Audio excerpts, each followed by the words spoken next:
Ya les debe aparecer en el apartado del chat que la clase se está grabando para que todos estemos enterados. Y ahora sí, vamos a ir platicando un poquito de lo que habíamos estado viendo. Cuando nosotros estábamos viendo la parte de, ¿cómo se llama?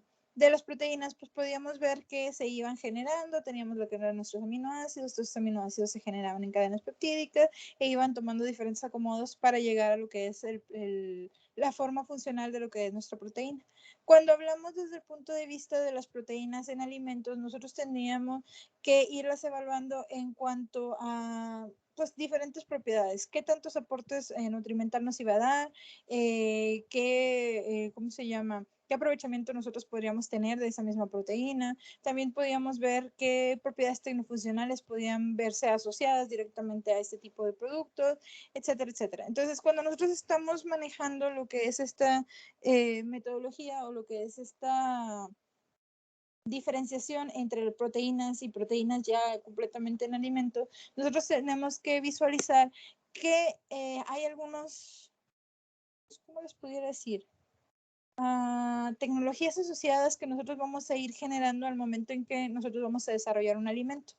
Ojo, aquí son tecnologías normales que nosotros vamos a aplicar, algunas modificaciones para poder obtener algún alimento específico que nosotros vamos a ir generando, pero al mismo tiempo que nosotros vamos a ir haciendo estas modificaciones, nosotros podemos generar lo que es una pérdida directamente de lo que son nuestras proteínas. Entonces vamos a platicar un poquito de lo que es la desnaturalización de las proteínas y cómo es que nos afecta directamente a los alimentos de una forma muy simplificada también. Cuando nosotros estamos hablando de este tipo de técnica o de forma que nos está sucediendo, o sea, que estamos perdiendo lo que son ciertas estructuras de nuestra proteína que idealmente contenemos, en este caso nosotros perdemos estructuras secundarias, terciarias y cuaternarias. Entonces nosotros nada más nos quedamos con aquellas cadenas polipeptidas donde nosotros estábamos teniendo pues estos aminoácidos en conjunto. Estos tipos de desnaturalización a veces son con una intención y a veces son resultado de algún mal manejo directamente de lo que es el alimento. Cuando nosotros estamos viendo la desnaturalización en alimentos, si nosotros tenemos una intención, es nosotros queremos que nuestra proteína se comporte de cierta manera y le vamos a aplicar una tecnología asociada para que la proteína se comporte de la forma que nosotros queremos.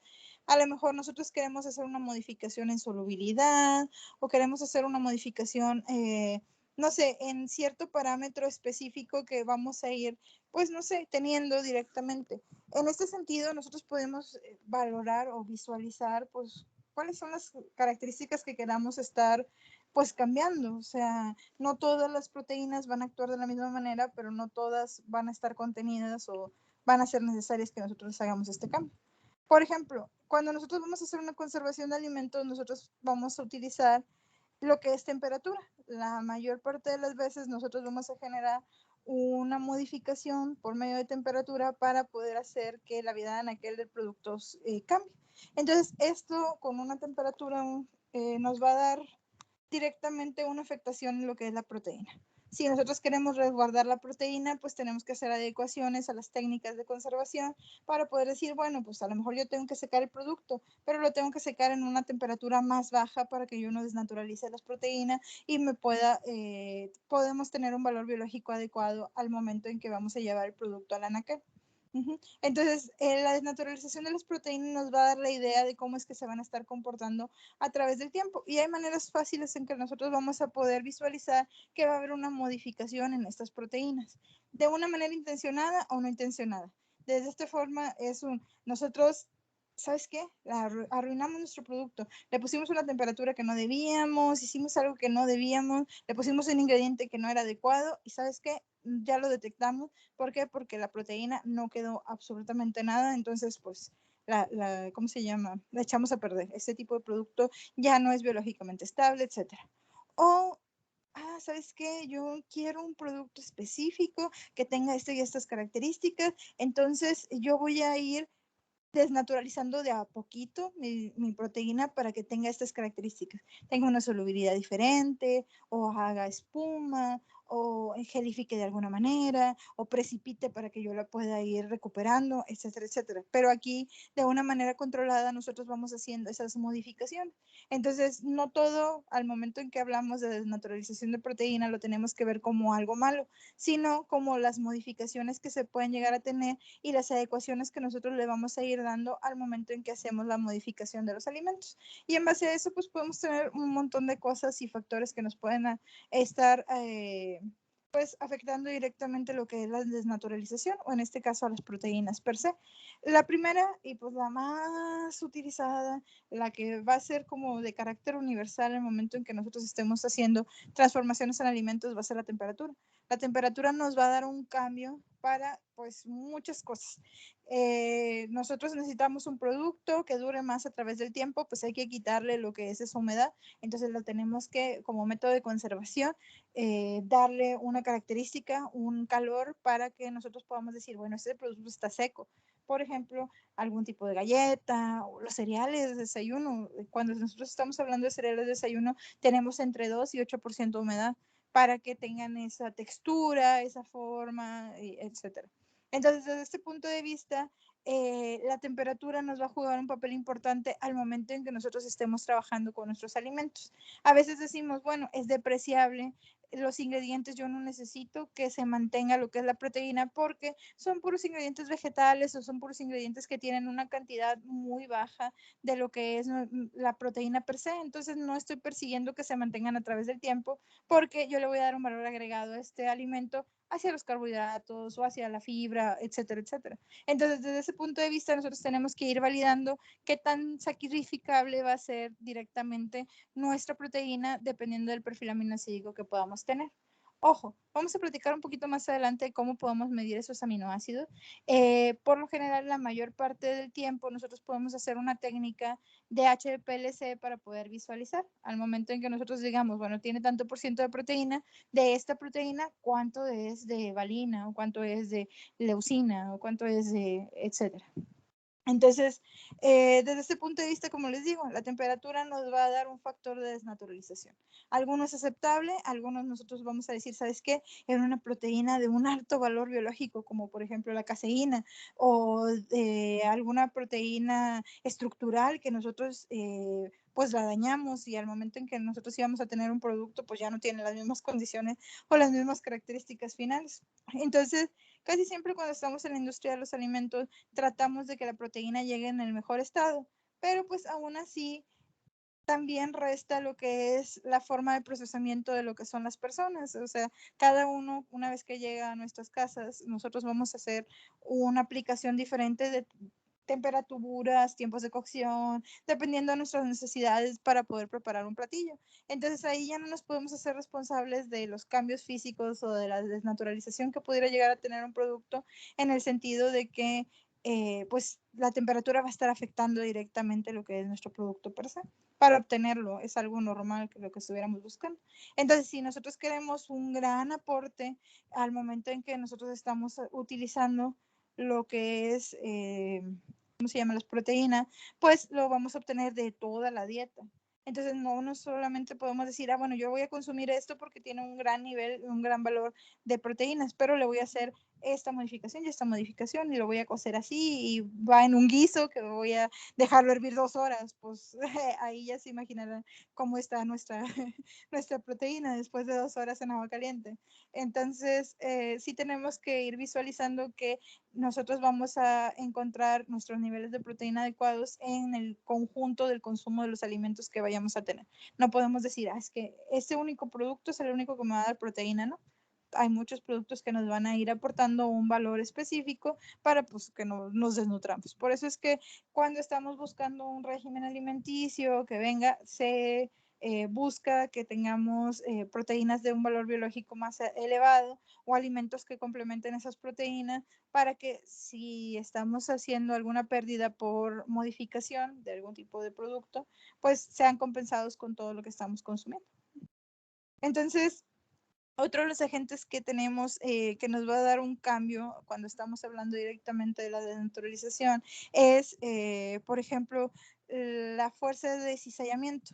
En este caso, la fuerza de cizallamiento nos va a dar pues cosas diferentes al momento en que nosotros estuviéramos haciendo aplicaciones. Y aquí es como les digo, aquí la fuerza de cizalla vamos a verla desde diferentes puntos de vista. Por ejemplo, tenemos aquella agitación o aquel amasado, aquel batido que nosotros estamos generando, que nos van a dar un producto diferente al momento en que nosotros estuviéramos trabajando. Aquí, cuando nosotros estamos haciendo un producto de panificación, y lo pongo como ejemplo seguido porque es algo muy sencillo que nosotros lo podemos visualizar, es un producto que la mayoría de las personas lo ha consumido al menos alguna vez en su vida. Cuando nosotros hacemos un producto de panificación donde tenemos que usar una proteína, como es en este caso es el gluten de trigo, esta proteína va a generarnos una red elástica. Buenas tardes, María. Va a generarnos una red elástica que va a estar trabajando y nos va a dar la textura final de lo que es nuestro producto. Esta red elástica con un amasado excesivo se va a romper.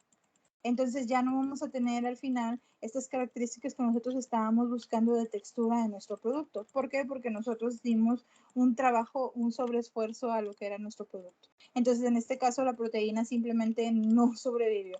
¿Por qué? Porque pues la estuvimos, ¿cómo se llama? Manejando de más. En este caso la amasamos de más. También pasa cuando estamos haciendo soluciones y tenemos agitaciones constantes, cabe la posibilidad de que nosotros generemos que se precipiten lo que son nuestras proteínas, entonces aquí la estamos perdiendo.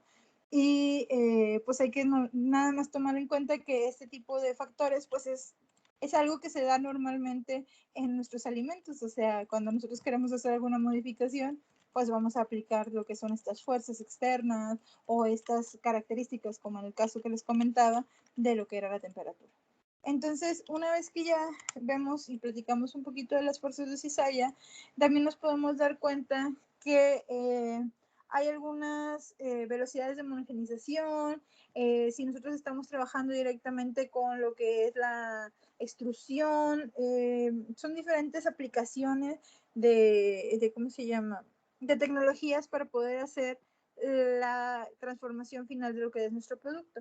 Por ejemplo, en el caso de la extrusión, nosotros combinamos lo que es presión, temperatura, calor, para poder ayudar a que ciertas proteínas tengan un valor biológico más fuerte. Entonces, desde este punto de vista, este tipo de tecnología está pensada para que haya una desnaturalización parcial de lo que son nuestras proteínas, pero para ayudar a que tengan un valor biológico agregado, un valor biológico más alto. Entonces, que al momento en que nosotros podamos estar consumiendo las proteínas restantes, sean fácilmente digeribles por nuestro organismo. Entonces, aquí, como les digo, no tenemos que pensar que cuando hablamos de desnaturalización, al menos en los alimentos, es todo malo. Aquí nosotros también tenemos muchas ventajas al respecto de estar haciendo estas modificaciones directas. Otra de las opciones o otra de las formas como nosotros podemos estar haciendo o generando una desnaturalización es, por ejemplo, las modificaciones de pH. Y estas modificaciones de pH son muy utilizadas en lo que son nuestros alimentos como método de conservación, como método de transformación para obtener un producto específico, pero también como método de obtención cuando nosotros vamos a estar buscando algún tipo de producto específico. Por ejemplo, estas proteínas en el punto isoeléctrico que nosotros vamos a estar generando, que es con un pH y se va a estar dando de acuerdo a las características de la proteína que nosotros tengamos, nos va a precipitar lo que son las proteínas en solución.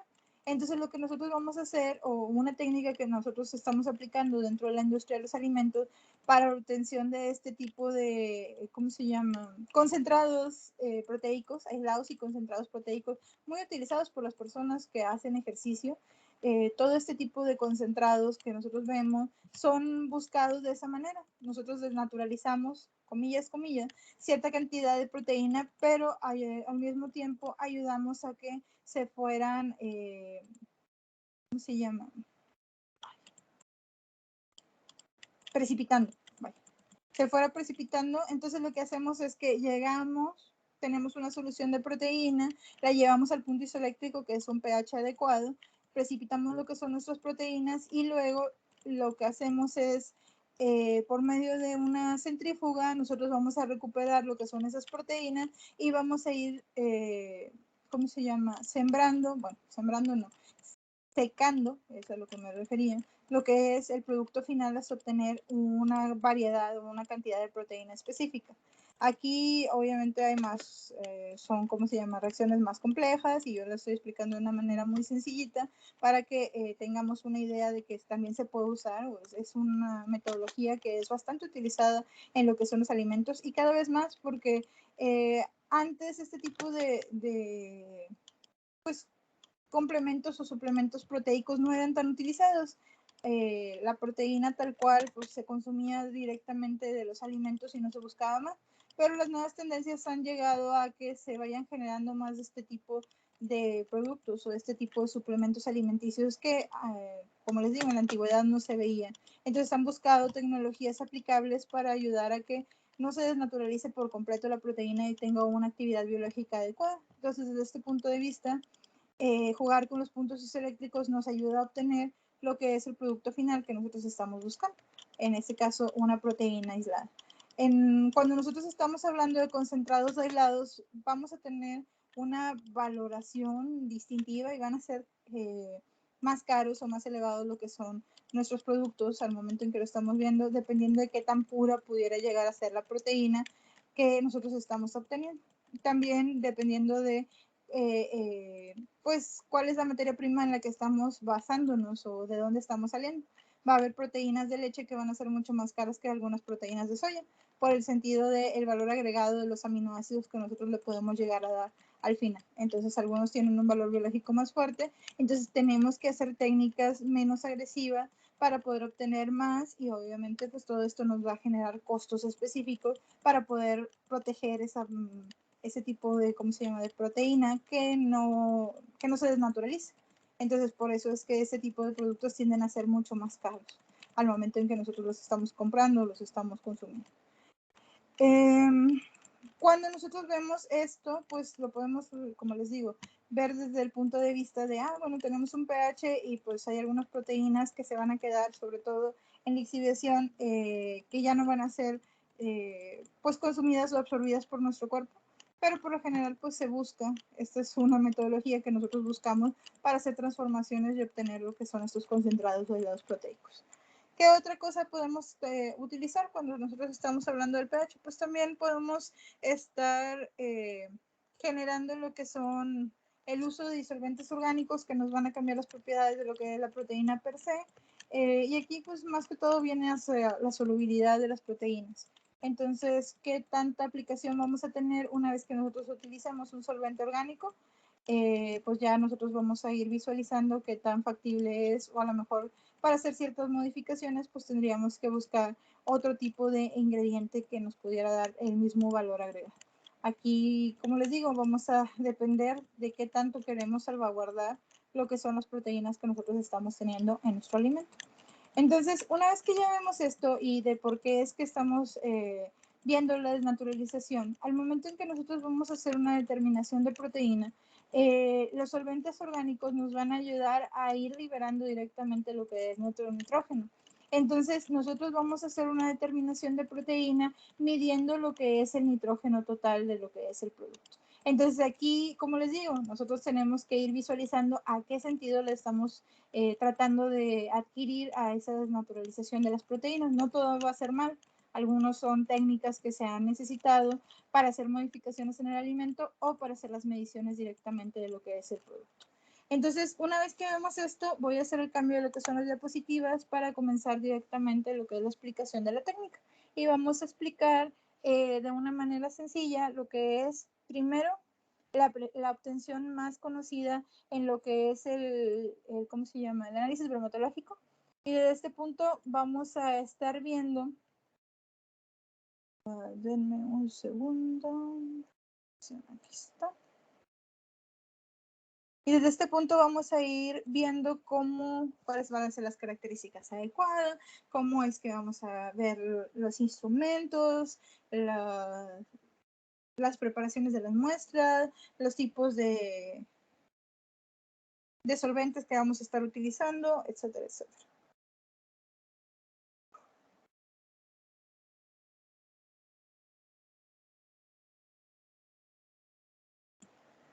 Entonces, bueno, cuando vemos las detecciones y cuantificaciones de aminoácidos, péptidos y proteínas, la primera que vamos a estar viendo es desde el punto de vista del nitrógeno. Y aquí me voy a ir directo a lo que es el método Kendall. Cuando nosotros estábamos hablando del método Kendall, aquel científico apellidado Kendall hizo todo lo que eran las modificaciones hacia lo que es una metodología para medir lo que era nitrógeno total en lo que era nuestro alimento.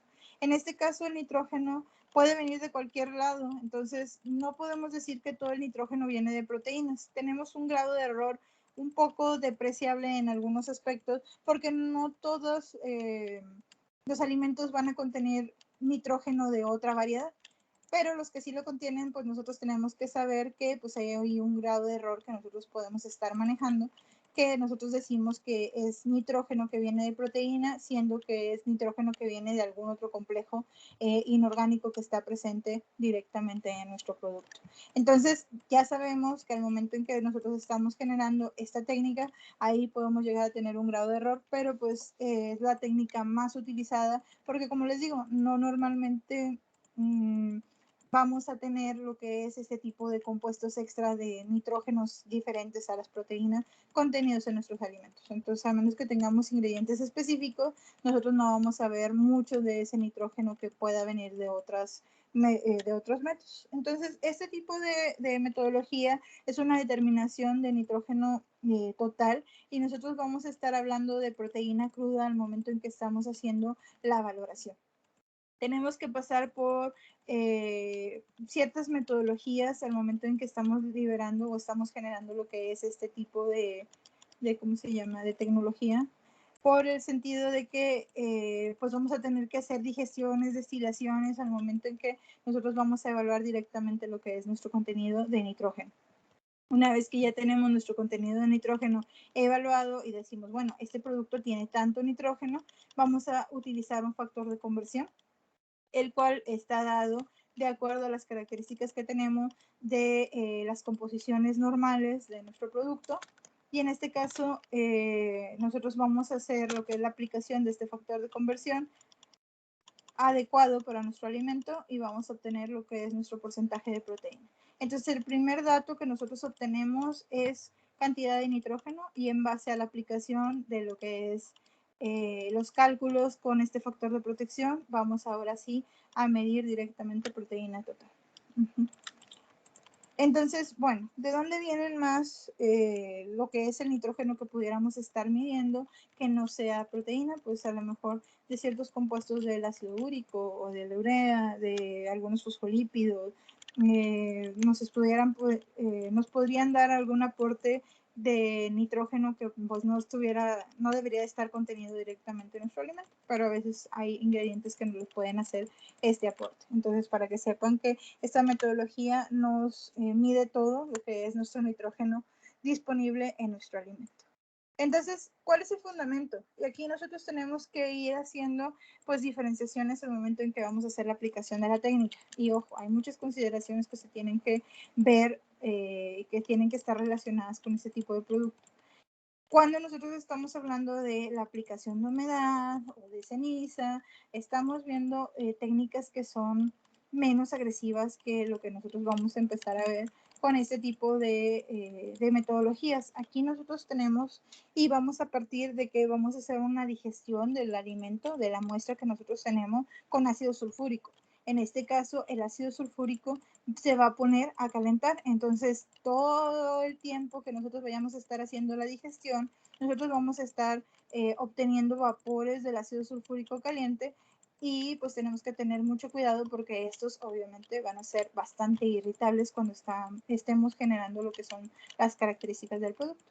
Una vez que nosotros ya tenemos lo que es la digestión, vamos a hacer una neutralización con hidróxido de sodio para nosotros poder liberar lo que es hidróxido de amonio y efectuando una destilación nosotros podamos obtener amoníaco. Este amoníaco va a estar recepcionado, nosotros lo vamos a estar buscando que sea atrapado en lo que es un reactivo de ácido bórico, el cual va a ser valorado con un ácido clorhídrico estandarizado por medio de una titulación para obtener lo que es nuestro contenido de nitrógeno específico. Entonces aquí nosotros vamos a buscar primero la digestión, una neutralización, una destilación y luego subsecuentemente una titulación para nosotros poder generar lo que es la técnica tal cual. Entonces no es una técnica compleja una vez que se toma lo que es ¿cómo se llama? El asunto, o sea que ya las vimos y que la podemos ir practicando, pero al principio sí tiende a ser abrumadora por los pasos que tenemos que seguir y las pues, implicaciones, todos los químicos o todos los ácidos, las bases también fuertes que podemos estar utilizando, que nos pueden generar ahí, si no las manejamos de una manera adecuada, pues podemos generar a lo mejor una quemadura o algo que no debería de ser. ¿Okay? Entonces, al momento en que nosotros estamos trabajando con esto, pues yo ya se los he mencionado y se los mencioné de una forma muy rápida en este fundamento, pero vamos a ir practicando un poquito más a detalle cada una de ellas. Entonces, aquí nada más para que vean lo que es el final del fundamento, es donde nosotros hacemos la titulación del ácido clorhídrico y nosotros anotamos directamente lo que son los mililitros gastados de ese ácido clorhídrico para poder generar lo que son los cálculos. Entonces, desde este punto de vista, nosotros vamos a tener lo que es nuestro porcentaje de nitrógeno haciendo los cálculos con lo que son los mililitros gastados del ácido clorhídrico y si nosotros queremos tener el porcentaje de proteína, nosotros vamos a generar el factor. El factor más usado es 6.25 porque la gente tiene ¿cómo se llama? Bien estudiado que en la mayoría de las proteínas tenemos un 16% de nitrógeno, entonces ellos dividen 100 entre 16 6.25, o sea que por cada 100 gramos de muestra, 16% corresponden a lo que sería nitrógeno y es el que ellos consideran que es el más aceptable, o sea, es el más utilizado. Más sin embargo, a lo largo del tiempo ellos dijeron, bueno, no nos podemos quedar con un solo factor de protección, de conversión. En este caso nosotros tenemos que buscar cuáles son las características que sean más asociadas o más acorde a lo que nosotros estamos visualizando con nuestros ingredientes y en este caso con nuestros alimentos. Entonces hay tablas, la literatura nos va a mostrar directamente estas tablas. Entonces nosotros podemos encontrar algunos tipos de factores de conversión más específicos dependiendo del tipo de producto que nosotros vayamos a estar utilizando. No todos los factores van a estar, sobre todo si son productos muy diferentes al momento en que nosotros estamos generando un alimento. Entonces tenemos un alimento no muy común, entonces nosotros tenemos que generar todo lo que es las metodologías y las aplicaciones y ver cuánto llegamos a tener y cuánto es proteína y todo lo que son las mediciones conexas para nosotros poder llegar ahora sí a tener un factor de conversión específico para la proteína que nosotros estamos utilizando. Más sin embargo, si no, podemos utilizar 6.25 como algo normalizado y ahí los vemos. Podemos ver avena, arroz, cacahuate, almendras, soya, leche, nueces y semillas. También tenemos trigo en grano, trigo en harina, huevo, ya sea la yema y la clara y podemos ver las diferenciaciones.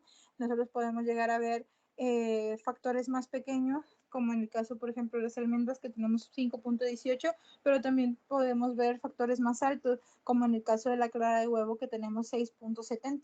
Entonces, dependiendo de las características que nosotros vayamos a tener, es el porcentaje de proteína que nosotros estuviéramos manejando por cada 100 gramos que pudiéramos estar teniendo. Entonces, el factor de conversión se va a ir dando desde esa manera. ¿Cuáles son los cálculos que nosotros vamos a asociar? Y ojo, los voy a poner aquí y los voy a poner más adelante cuando ya hayamos discutido cada uno de los pasos de lo que es la metodología.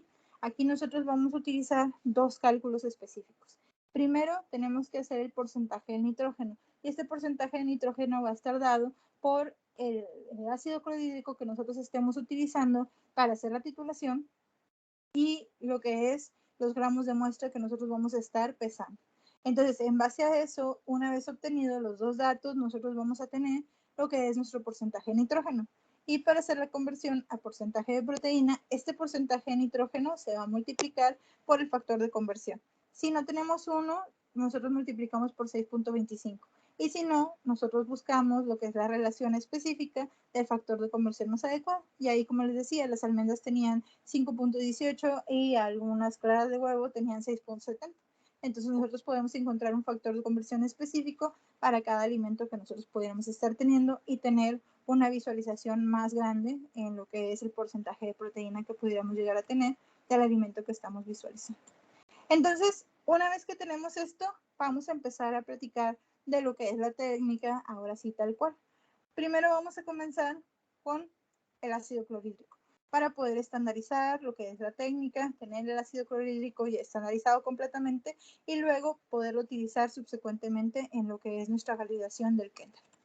Entonces, para estandarizar nuestro ácido clorhídrico, nosotros vamos a secar 2 gramos de sulfato de amonio en una estufa a 100 gramos por espacio de alrededor de 2 horas. Posteriormente, nosotros vamos a tomar exactamente 0.14 gramos en un papel parafinado. Lo vamos a poner dentro de un matraz Kendall y le vamos a agregar 250 mililitros de agua destilada, 100 mililitros de hidróxido de sodio al 40% y 6 perlas de vidrio. Este lo vamos a llevar a lo que es un destilador. En este caso, nosotros vamos a utilizar el destilador que viene conexo a lo que es el digestor del Kendall. Aquí lo que vamos a hacer es que vamos a destilar. Para los que no recuerden lo que es esta palabra de destilación, simplemente le vamos a aplicar temperatura, vamos a volatilizar ciertos compuestos y luego en la parte de arriba vamos a tener un condensador. En este caso es una parte directamente de lo que es nuestro equipo que va a tener agua fría en reflujo constante que nos va a ayudar a condensar nuevamente lo que es estos partículas que estamos volatilizando. Entonces se va a condensar en forma de gotitas y nosotros vamos a ir obteniendo lo que es nuestro producto ya en forma de gotitas. Entonces nosotros lo vamos a ir recogiendo directamente en lo que es el, ¿cómo se llama? Un frasquito, un matraz, lo podemos ir buscando de acuerdo a las condiciones y eso nosotros lo estaríamos viendo como un destilado. Si nosotros vamos a hacer una aplicación, y en este caso la estandarización del ácido clorhídrico, nosotros vamos a empezar a hacer la destilación de este producto y vamos a recoger 150 mililitros de destilado en un matracito que va a tener 100 mililitros de ácido bórico al 4% con un indicador mixto. En este caso, el indicador mixto nos va a dar una coloración verdosa y lo que vamos a hacer es que vamos a utilizar lo que es ácido clorhídrico al 0.1 normal y vamos a titular lo que estamos nosotros obteniendo de lo que es esta destilación específica, marcamos lo que son los mililitros que hemos gastado y hacemos lo que es una aplicación de una fórmula. La fórmula para la estandarización es 28 por 0.14 por 100 entre 132 por los mililitros de ácido clorhídrico específicamente. Entonces aquí son el número de Avogadro, los carbonos que tiene, cosas específicas de lo que es el ácido clorhídrico. No los voy a poner a memorizar, por eso no les puse específicamente qué es cada cosa. Simplemente nosotros la fórmula así tal cual, sin modificarlo, 28 por 0.14 por 100 entre 132 por los mililitros que estamos gastando del ácido clorhídrico, nos va a dar el factor de directamente el ácido clorhídrico utilizado. ¿Por qué estamos haciendo esto? Para poder tener la estandarización adecuada de nuestro producto y al momento en que generemos la titulación, sepamos cuál es el factor de conversión adecuado en nuestra proteína. Entonces, ese producto, este tipo de ¿cómo se llama?, de información, la vamos a sustituir a acá en lo que es nuestra, ¿cómo se llama?, nuestra fórmula. Entonces nosotros tenemos los mililitros del ácido clorhídrico que empleamos, el factor del ácido clorhídrico que estamos obteniendo una vez que estandarizamos nuestro ácido clorhídrico entre los gramos de muestra. Entonces con eso es más que suficiente para que nosotros podamos obtener nuestro porcentaje de nitrógeno. Entonces, desde ese punto de vista, nosotros podemos ir visualizando lo que son las características, pero sí tenemos que hacerlo antes de lo que es nuestro producto, mientras que estamos generando lo que es la digestión. Ojo, si no somos expertos, les recomiendo primero hacer una cosa y luego hacer otra, porque como estamos manejando químicos específicos, no vayamos a tener algún accidente por estar tratando de estar viendo para todos lados. Entonces, antes de que nosotros podamos hacer lo que es la técnica, tenemos que tener nuestro ácido clorhídrico estandarizado. Y esto nos puede durar mucho. Si nosotros preparamos, no sé, 5 litros de ácido clorhídrico estandarizado, pues ya no lo tenemos que volver a pasar por todo esto cada vez que generemos lo que es la técnica. Nosotros ya tenemos nuestro ácido clorhídrico estandarizado y simplemente vamos haciendo titulaciones hasta que terminemos con todas nuestras muestras de proteína. Entonces, en este caso, es algo que se hace una sola vez. Si lo podemos hacer en mucho volumen, pues qué mejor.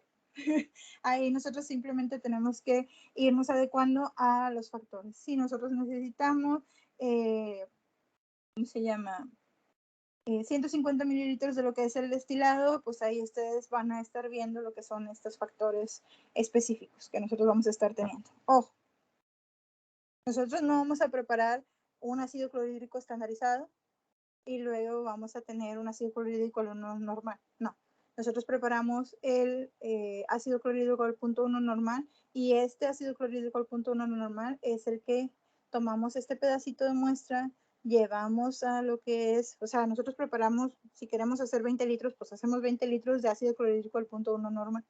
Y luego tomamos esta muestrita, la llevamos, hacemos la destilación, hacemos la recolección y luego con ese ácido clorhídrico que ya habíamos preparado, los 20 litros, vamos a titular esto que ya estamos destilando y vamos a sacar el factor de conversión. Entonces no vamos a utilizar este que estamos sacando como destilado para lo que es nuestra muestra. No, vamos a utilizar el ácido clorhídrico .1 normal para hacer las titulaciones. Simplemente lo que estamos utilizando es el factor de conversión de nuestro producto. ¿Y por qué lo hacemos? Porque hay muchas diferenciaciones al momento en que se está preparando lo que es el ácido clorhídrico, de acuerdo a concentraciones, de acuerdo a muchos números de factores. Entonces lo que queremos es tener un factor de conversión adecuado que puede ir variando dependiendo del ácido clorhídrico, hasta entre marcas distintivas de ácidos clorhídricos que nosotros pudiéramos estar comprando, vamos a tener diferencias en nuestro producto. Entonces, para estandarizar la técnica, de esta manera nosotros sabemos cómo se va a comportar y hacemos el ajuste en nuestra ¿cómo se llama? En nuestros cálculos. Entonces, desde ese punto de vista, ya sabemos que nuestro ácido clorhídrico es confiable y hacemos el ajuste con el factor de conversión en nuestros cálculos al momento en que lo vamos a generar. Entonces, ojo, el que vamos a utilizar son esos 20, 30, 50 litros que nosotros pudiéramos estar preparando de punto 1 normal para poder hacer nuestras titulaciones. Lo único que vamos a sacar es el factor de conversión para poder sustituir.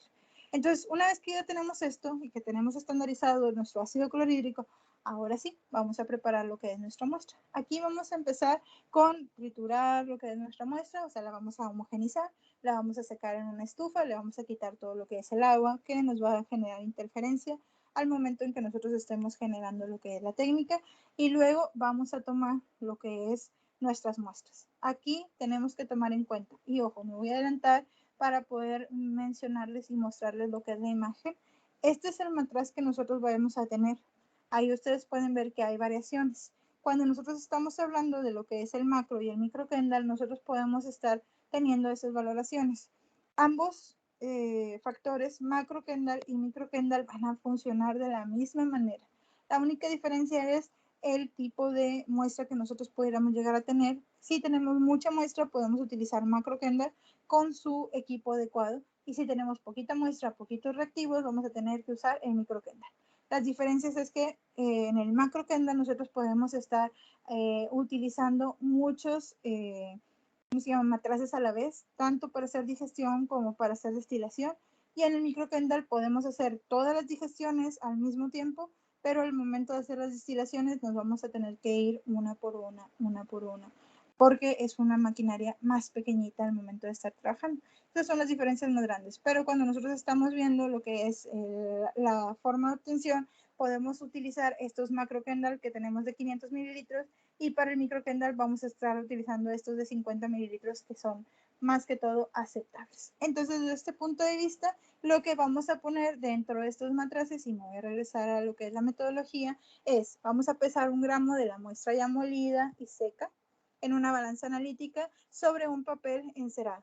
Ojo, tenemos que utilizar algún vehículo o alguna manera que nos proporcione que todos los ingredientes vayan a estar contenidos en este pedacito de papel encerado. Entonces nosotros vamos a hacer el pesado ahí de todo para que sea fácil que nosotros lo podamos agregar directamente a lo que es nuestro matraz. Y estas son consideraciones que ustedes a lo mejor no lo van a ver, no entran dentro de la metodología, pero es importante porque si nosotros ponemos la muestra directamente en el matraz o de ahí le vamos agregando los reactivos, primero los sólidos y luego le agregamos el líquido, cabe la posibilidad de que nosotros dejemos en las paredes del matraz lo que es la muestra o algún tipo de lo que es nuestro reactivo al momento en que estamos preparando. Entonces lo que nosotros necesitamos es ayudar a que todo se compacte y de esta manera nosotros generamos como un cuadradito que pueda contener todo lo que son nuestros productos.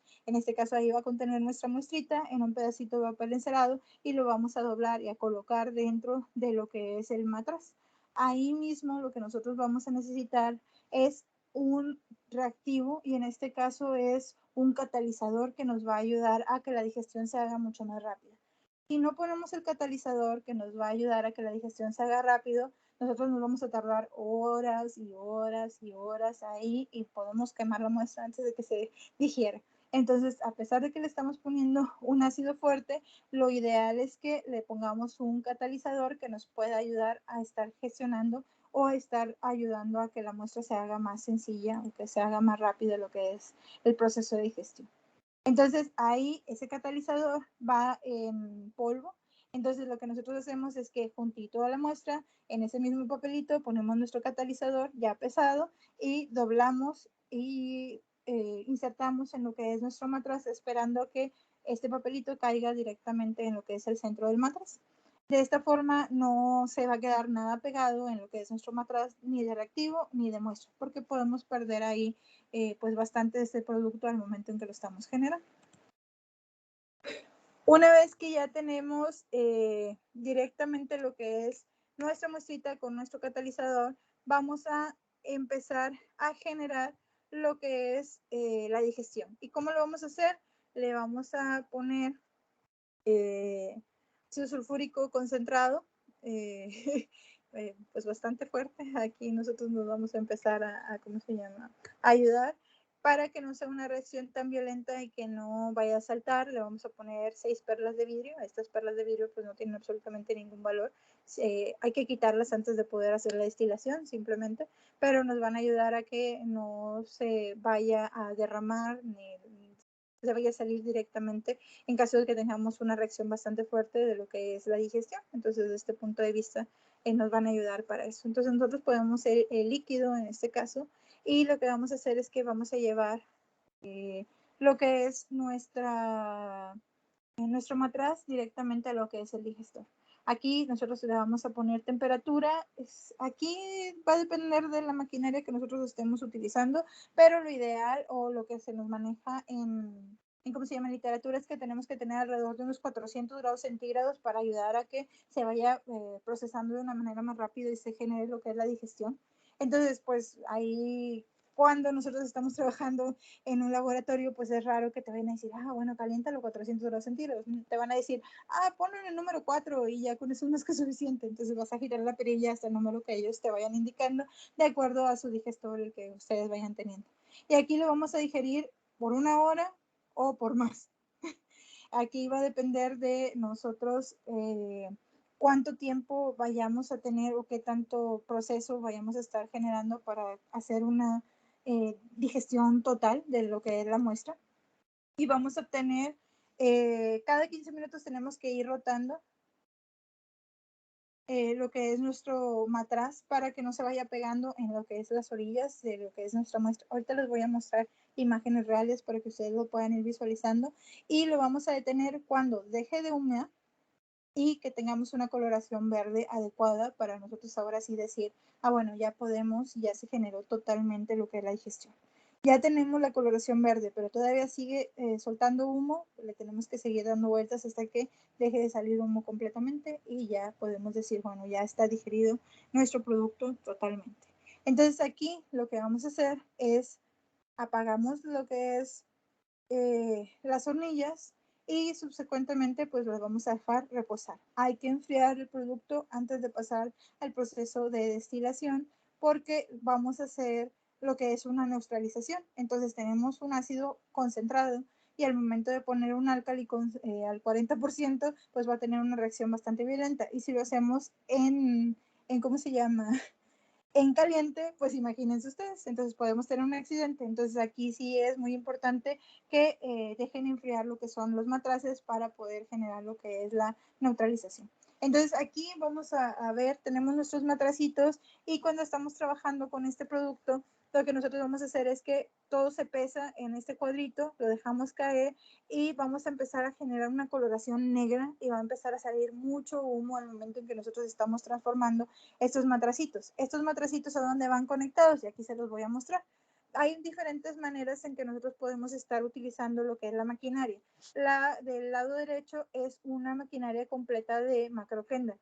La del lado izquierdo son digestores que podemos utilizar dependiendo para macrokendall como un digestor individual o para microkendall como digestores un poquito más chiquititos.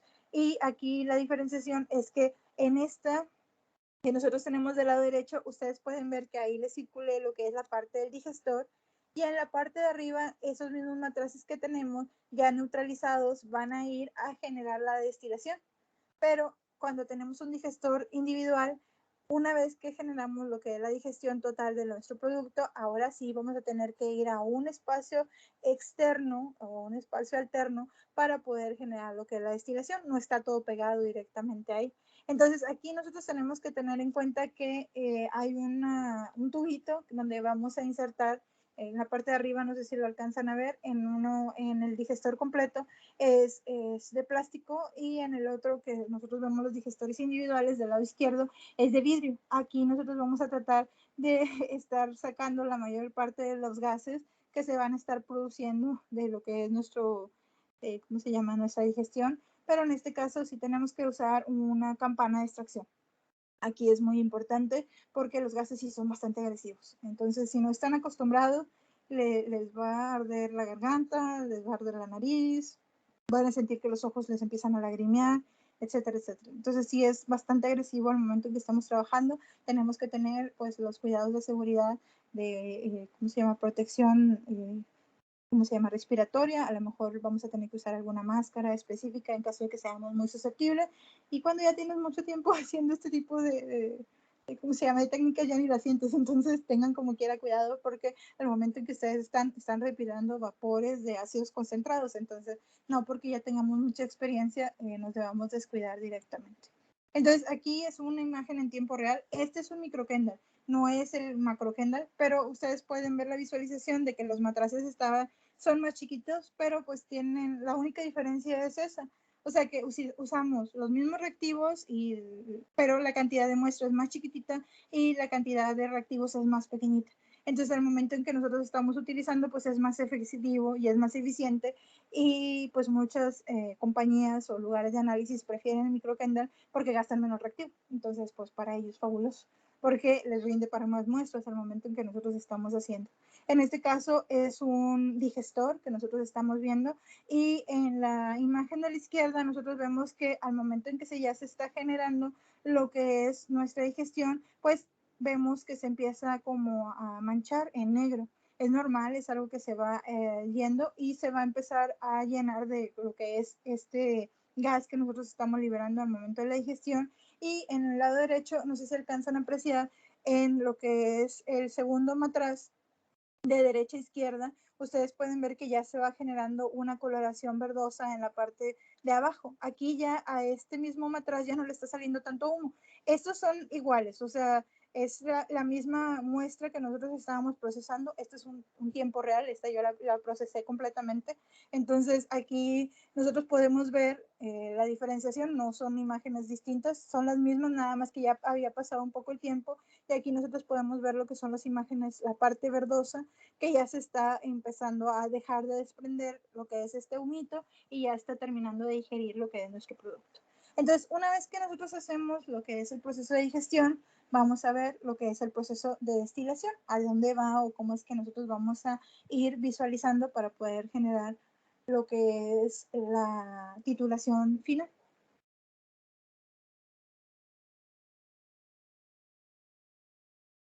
Entonces, cuando nosotros estamos viendo el proceso de destilación, es recolección de amoníaco. Entonces, nosotros ya digerimos nuestra muestra. Ahora la dejamos enfriar. Y una vez que la dejamos enfriar, la vamos a poner 250 mililitros de agua destilada y con ello vamos a lavar todas las paredes. Cuando nosotros vamos a empezar a generar lo que es el proceso de destilación, por otra parte tenemos que generar lo que es un matraz Erlenmeyer de diferente, ¿cómo se llama? Pues, volumen, de diferente volumen era lo que me referí. Cuando nosotros estamos viendo, pues aquí nosotros podemos tener en el macro Kendall, pues su matraz es grande, en el micro Kendall, matraces pequeñitos. Entonces, dependiendo del producto, la cantidad de mililitros de ácido bórico. El ácido bórico está al 4% y le vamos a poner 6 gotas de indicador mixto. El indicador mixto es una serie de sales, pero ya se vende así. Ustedes pueden buscarlo directamente como indicador mixto y ya les ha facilitado la vida a las personas porque ya no lo tenemos que preparar, simplemente compramos indicador mixto y ya tal cual lo aplicamos y se acabó. En este sentido ya no tenemos que hacer un reactivo más para poder nosotros generar lo que es nuestra medición de, en este caso, de nitrógeno. Entonces, ese matracito que nosotros estamos generando, el matraz Erlenmeyer, es donde vamos a hacer la recolección del amoníaco que nosotros vamos a destilar. Entonces, le pusimos agua a lo que es nuestro matraz Kendall, así lo vamos a llamar. Entonces, este matracito Kendall tiene ya nuestra muestra digerida, agua, para que no le pongamos el álcali directo a lo que es nuestro ácido, porque puede explotar lo que es nuestro matraz. Entonces le vamos a poner agua para luego subsecuentemente ponerle el hidróxido de sodio para hacer la neutralización.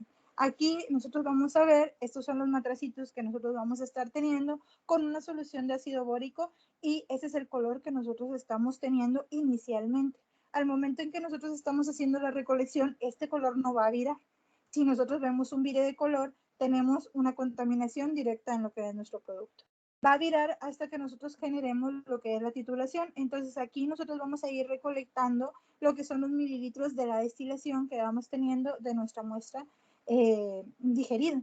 Entonces, una vez que ya tenemos estos matracitos, van a ir conectados a la segunda parte, que es el destilador. Entonces, aquí en el destilador le vamos a agregar 100 mililitros a nuestro matraz Kendall, que ya tenía agua y nuestra muestra digerida, de hidróxido de sodio al 40% y lo vamos a agregar lentamente. Le vamos a poner 4 lentejas de zinc y aquí, ojo, si nosotros estamos trabajando con el macro Kendall, no es importante que nosotros le quitemos las perlas de vidrio. Si nosotros estamos trabajando con el micro Kendall, al momento en que vamos a hacer la destilación se va a usar en un aparatito separado. Entonces aquí, ahorita lo vamos a ver el aparatito para que lo puedan visualizar y les voy a dejar un video para que ustedes puedan ver lo que es la metodología del micro Kendall. Una persona lo explicó de una manera bastante adecuada. Entonces ahí ustedes van a ver que sí es importante que retiremos las perlitas porque se nos puede llegar a taponear lo que es nuestro producto. En este caso, cuando nosotros estamos hablando del macro Kendall, aquí no toma importancia porque lo que vamos a hacer es que lo vamos a conectar a lo que es la segunda parte. Y me voy a adelantar una diapositiva para que ustedes puedan ver. Esta es la segunda parte. Como les decía, nosotros podemos tener un destilador individual o va a estar pegado, como se les había mostrado en esta imagen, donde abajo tenemos el digestor y arriba tenemos el destilador. Entonces, en este caso, esta imagen es completamente el destilador. Entonces, nosotros tenemos nuestro matracito con el agua, la muestra ya que ya fue digerida y le pusimos lo que es el álcali y lo vamos a conectar directamente a lo que es nuestro sistema de destilación. En este caso es esta manguerita que se ve y por arriba vamos a tener un reflujo de agua para generar lo que es la destilación adecuada de nuestro producto, en este caso amoníaco. Abajo vamos a tener lo que son nuestros matracitos con ácido bórico para estar haciendo lo que es la recolección de ese amoníaco que estamos obteniendo. Entonces, ya me regresé a donde me dije. Ahí está. Entonces, cuando nosotros tenemos esto, tenemos que tener muy en cuenta que tiene que estar bien taponeado para que no vayamos a perder directamente lo que es, ¿cómo se llama? Condensación al momento en que lo estamos generando. Al momento de que nosotros vamos a estar haciendo esto, ¿cómo se llama? Los matraces tienen que estar calentándose directamente para que nosotros podamos generar lo que es esta destilación completa. Entonces nosotros le vamos a meter calor, ellos van a empezar a ebullir y nosotros vamos a empezar a vaporizar lo que es nuestro amonio que se va a ir condensando y va a ir cayendo para poder generar lo que es el destilado. ¿Cuántos mililitros vamos a recolectar? 150 mililitros en caso de que estemos en el microcanal. te digo, en el macrocandal. Entonces, 150 mililitros una vez que ya estemos haciéndolo. ¿Y por qué estoy explicando el macrocandal más a detalle? Porque es el más utilizado, es la maquinaria que casi siempre todo el mundo tiene. Entonces, al estar destilándose, tenemos que tomar en cuenta que no nos vaya a subir por medio de la manguera parte de lo que nosotros estamos destilando, que no se nos vaya a quemar, etcétera, etcétera. Entonces, tenemos que tomar en cuenta que no es una técnica. Aquí ya no vamos a liberar gases, pero entonces tenemos que estar al pendiente de que se esté destilando de una manera adecuada. Entonces, una vez que nosotros vamos a hacer eso, pues hay que tener un consejo. Antes de apagar la flama, asegúrese que la manguera del refrigerante no toque el líquido del matraz, porque si no, nosotros vamos a generar succión y ya no va a haber poder humano que nosotros podamos retirar lo que es nuestro producto, o en este caso nuestro matraz, de lo que es esta maquinaria. Entonces, nada más para que lo tomen en cuenta como un consejo que se puede ir dando al momento en que nosotros vamos a visualizar esta técnica. ¿Qué vamos a hacer? Ya tenemos nuestros 150 mililitros que estamos obteniendo de este producto y ahora sí, lo vamos a llevar y lo vamos a tener. Aquí tenemos una bureta, la llenamos hasta arriba de lo que es ácido clorhídrico al punto 1 normal, el cual ya tenemos nuestro, ¿cómo se llama? Nuestra parte de la estandarización, y lo vamos a ir agregando lentamente hasta que la coloración vaya virando de un color verde que tenemos normalmente a un color rosa. Una vez que tenemos el primer vire, anotamos lo que son los mililitros de ácido clorhídrico y subsecuentemente generamos lo que son los cálculos. Y ahí es donde volvemos otra vez. Los mililitros empleados de lo que es el ácido clorhídrico, el factor de conversión que ya hemos obtenido anteriormente, los gramos de la muestra que estamos utilizando. Aquí pues si es 1 punto algo, pues 1 punto y no sé qué para llegar a la corrección más completa, y luego lo vamos a multiplicar por el factor de conversión específico para obtener lo que es nuestro porcentaje de proteína. Aquí les voy a poner, y espero que se alcance a ver. Este es un aparatito de microkendal, entonces cuando nosotros vamos a generar lo que es nuestra destilación, y aquí alguien me va a poder decir que hay un error, y me gustaría ver si alguien lo detecta directamente en lo que es este video, porque es un video ilustrativo nada más para que ustedes vean directamente lo que son los equipitos. Al momento en que nosotros estamos haciendo la destilación, nosotros vamos viendo el goteo, aquí ustedes van a poder ver, aquí tenemos lo que es el, ¿cómo se llama? Está hirviendo lo que es nuestro producto. En este caso, ustedes ahí lo pueden ir reproduciendo dependiendo de su dispositivo. El agua nos está generando un calentamiento en lo que es nuestra muestra. En este caso, esta muestra ya está neutralizada, etcétera. Y por el otro lado, estamos viendo cómo gotea. Aquí el error, ¿alguien lo notó? El error es que aquí nosotros nada más tomamos el video con una muestra que ya estaba procesada directamente y que ya habíamos medido lo que era la titulación final. Entonces, en vez de tener nuestro colorcito verdecito en nuestro matraz, y ahí pueden ver la diferencia en tamaño, nosotros tenemos una coloración rosa. ¿Y por qué lo hicimos así? Nada más para que quedara como el recuerdo de lo que estábamos haciendo antes de que nosotros pudiéramos pasar, y también lo hacemos de esa manera porque mientras que preparamos el siguiente matracito, etcétera, para que no se esté goteando lo que son las muestras. Todo esto se tiene que hacer por triplicado, entonces pues ahí por cada una de las muestras nosotros tenemos que tener 3 matracitos con ácido bórico, tienen que estar identificados y nosotros tenemos que hacer las titulaciones y luego tenemos que hacer las comparaciones entre las diferenciaciones para tener una validación adecuada de lo que es este tipo de producto, porque a lo mejor algo puede llegar a salir mal. Entonces, nosotros tenemos pues por triplicado, entonces nosotros ponemos una muestra control, ponemos lo que son un matraz de la primera muestra, matraz 1, matraz 2, matraz 3, primera muestra, y luego segunda muestra, matraz 1, matraz 2, matraz 3, etc. Entonces, cuando nosotros vayamos a hacer la destilación, vamos a hacer el control y luego vamos a hacer lo que son las variaciones de la muestra 1, en matraz 1, matraz 2, matraz 3, y vamos a hacer destilación y digestión y todo, y luego vamos a hacer las comparaciones entre lo que es nuestro porcentaje de humedad, por si hay alguna diferencia en homogenización o en técnica, etcétera, etcétera. Entonces, ¿dudas hasta aquí con esta técnica?